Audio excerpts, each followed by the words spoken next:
one of the reasons that I wanted to have you here, aside from the fact that we could talk Legos for hours, is the coding is one of these areas where we've really seen the generative AI got good enough sooner. And my suspicion is that even if we can't write a line of computer code, we can learn where AI is going by understanding how it's changed the field of coding. So help me understand, how has AI, and certainly the work at GitHub at the forefront of that, changed the way developers write code? Because I think one of the myths is it's completely displaced them. Another myth is that it hasn't made much of a difference. Help us understand, how different is coding? Are there more people doing it? Are there fewer people doing it? It hasn't displaced coding at all. In fact, if I look at our own backlog, and I'm sure the same is true for many of you, it's still as long as ever. If anything, it only got longer through AI and through all the AI features, all the co-pilots, all the requirements, machine learning model, evals, and all these kind of things are now also on top of the backlog. And so if anything, developers have more work than ever and have more burnout than ever. And in 2020, we had this idea when we first saw GPT-3, that can we bring the effort down a little bit for our developers so we can ship features faster and ultimately build a competitive advantage. So I think that's the ultimate goal that we had, is not to replace the developer, but to increase developer happiness and decrease the effort that developers have to build features as software complexity is ever growing. It's sitting on an ever-growing pile of software. No company deletes lines of code as much as they're adding lines of code. And if you look at the original Copilot, it was really just auto-completion. It predicted the next line of code or multiple lines of code, and if you didn't like what you were seeing, you could just keep typing. And so it didn't invent a new paradigm. It just brought AI as a feature into the editor where developers already are, and I think that was the key ingredient to the early success. The other piece, obviously, is that writing programming language is much easier than writing human language because it's so predictable. And that's kind of why coding got there first, right? Is because unlike, we have words that mean more than one thing, we have different words to say the same thing. Coding is kind of language neatly and logically organized, right? Almost, I'd say. Obviously, the magical thing when I first saw GPT-3 writing code is that it somehow could write proper Python code and then write proper JavaScript code, even though it didn't have a compiler built in. So somehow it knew where to put the colons and the curly braces and all these kind of things. But yeah, the syntax and the words, the keywords, they're all well defined. And as such, I think the model had an easier time to predicting, what comes next. When you start writing, function test prime, it knew kind of like, okay, maybe he's testing a prime number calculation function, so it can predict the whole thing. While if you were writing 3 words in an article, it can't really predict what the rest of the paragraph should be without reading your mind, which it cannot do. And the other piece is, in coding, we have a verifier, right? We have a compiler, we have tests, we have things like called CI/CD, continuous integration, continuous deployment. So we know if code is valid or not, and that's much easier than in human language, where it's really hard to verify is what you wrote actually good and correct.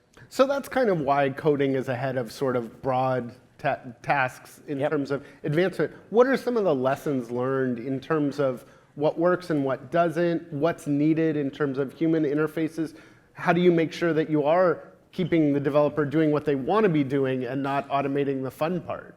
I think, if we go back in time, what was the ingredient back then was to infuse AI into the workflow instead of moving developers to a completely new workflow.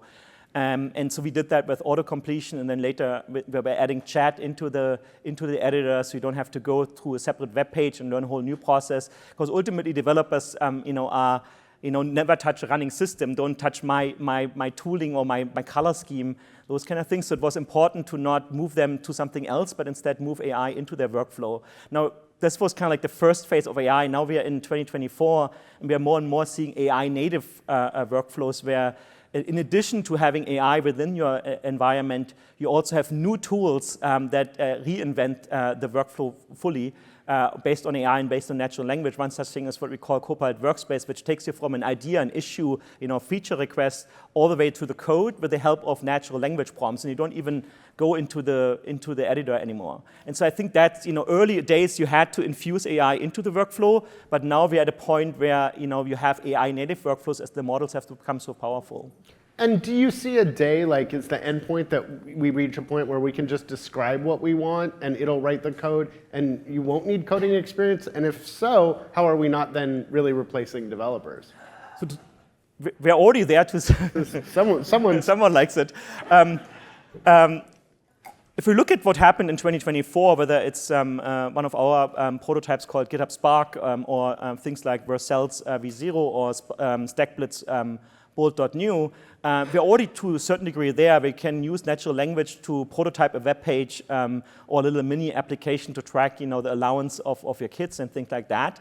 But all these things still generate code behind the scenes, and you still have to switch between the natural language layer and the code layer to solve certain problems. Like we are not at the point where you can get really to complex application with the help of just natural language. So I think we are going to head into a future where we have both those abstraction layers, and the nerds, the professional developers will have to go into the coding layer whenever they want to do something really efficient or solve a hard problem, build a machine learning model in itself. But a lot of hobbyists and consumers will be able to stay at the natural language layer and get problems solved there. And in many ways, that's what we have always done in computer science and computer engineering. When I started coding in the early 90s, there was no internet, there was no open source, there was no GitHub. You had to learn it all by yourself with the help of books. And I had a Commodore 64 first, and then a 386 DX40. And you had to understand, the architecture of the PC and the memory and the hard drive or cassette tape. Today, nobody does that anymore, right? Developers sit in the cloud and they're running thousands, if not tens of thousands of virtual machines, and they don't really care what chip is in there and how much memory and so on. And so we have always moved up that abstraction ladder. We used to build it all ourselves, and now we're using thousands, if not tens of thousands of open source libraries. So AI is just the next step on that leveling up to the next stage. You've talked about a goal of having 1 billion people interfacing, 1 billion people coding. What was the phrase you used? At GitHub, we want to empower 1 billion humans to become software developers. So my guess is that can't all happen by getting 1 billion people to open up an IDE or a coding environment and do it that way. Does this start to come into consumer tools? You're part of Microsoft. Does it come into Copilot? Well, first of all, I want to start with, we take it as normal that our kids learn, reading and writing and math and physics and biology and art and all these things in school, yet we don't expect all of them become professional physicists and professional biologists or, computer scientists. So I think it's just natural that we should teach our kids coding. It should be a fundamental human skill to know how to write software on a computer, because we're all consumers, right? We're in read-only mode. Most of us are in read-only mode, and we should move into read-write mode. And it doesn't mean that when you're 18, 20, you decide, oh no, everybody becomes a professional software developer. And so that's part of the ambition. We want to empower everybody on this planet to be able to create software whenever they want to. Now, human language plays a big role because, first of all, when you're 6, 7, 8 years old, more likely than not, the language you're speaking is not English, while computer science and open source and all that is predominantly English. Code, programming language, the keywords are all English words, if then and forever and whatnot. And so having a Copilot, a natural language interface that explains code to you in your language, in Hindi and in Brazilian Portuguese or in German, democratizes access to technology. And then also your parents at home no longer have to have that background. They don't have to be able to answer all the questions that kids naturally have. They can just ask Copilot to do that. And so everybody who wants to learn coding, and I think most 7, 8-year-olds want to actually learn coding because they're fascinated by the technology. They're fascinated by computer games. They want to create their own things in the same way that they want to draw pictures. So I think that's part of the motivation of why we're doing that. And the other one is that I think we all move into a world of personalized software where instead of you just downloading an app from the App Store that some developer created for you, you're creating your own software with the help of AI. So what I'm hearing is we still need people to code. We actually need more kids to learn to code. So every kid. Every kid. So that gets you a lot of people. That'll get you to your 1 billion people pretty quick. But I'm still wondering, are we going to get 1 billion people into something like GitHub today as we know it? Or do you think it comes into more consumer tools? Again, I hear Copilot all the time from Microsoft. I think these worlds are fading together, in many ways. natural language will be the connecting element between using software, as you already do today with the ChatGPT or Siri on your phone, or Alexa. All these were controlled by natural language, to the professional software developer layer that also uses prompt crafting, or the ability to describe a problem at such specificity that the model can actually generate the code for that. And so I think both of these things are true, and hopefully they're all on GitHub. And then whether you're saving code on GitHub or whether you're saving natural language, well, we're already doing that. Developers on GitHub interact in issues, they interact in pull requests, they have code and they have the argument, if you will, or the review or the comments on that in natural language. So I think that all is going to be fused together. And of course, at Microsoft, we have a full spectrum of that, from using Power Apps, which is our low-code, no-code platform, whether it's GitHub. And of course, when you're writing prompts in Microsoft 365 Copilot, you're also learning the skill of how to prompt, to maybe create an image or create, a quick email. And talk about being part of Microsoft, because Microsoft has had a mixed track record with acquisitions. Certainly, when GitHub came around, it was one of the more controversial in the developer world, because GitHub had always been everything to everyone, open source, a different sort of community mindset, and people thought of Microsoft, I don't know, maybe not the enemy, but not who they wanted in GitHub's hands. But it seems to have gone relatively smoothly. How did you maintain developer trust? How is GitHub's relationship to Microsoft? I would say more than relatively smoothly. I would say it has been an incredible journey for GitHub within the last 6 years that we have been part of Microsoft. And in 2018, when Satya and the leadership team decided, to do this acquisition, we were very clear about keeping GitHub's independence and keeping GitHub within Microsoft as an independent entity, with a dedicated CEO, with a team that can preserve that culture at the intersection of developer happiness and open source. And we defined 3 clear principles. And the first one remains true today, which is we always put the developer first. And so we always, everything we do at GitHub, all the products we design, all the processes, even our blog posts, we always ask the question, is that what developers want? Is that, how we're addressing our key audience?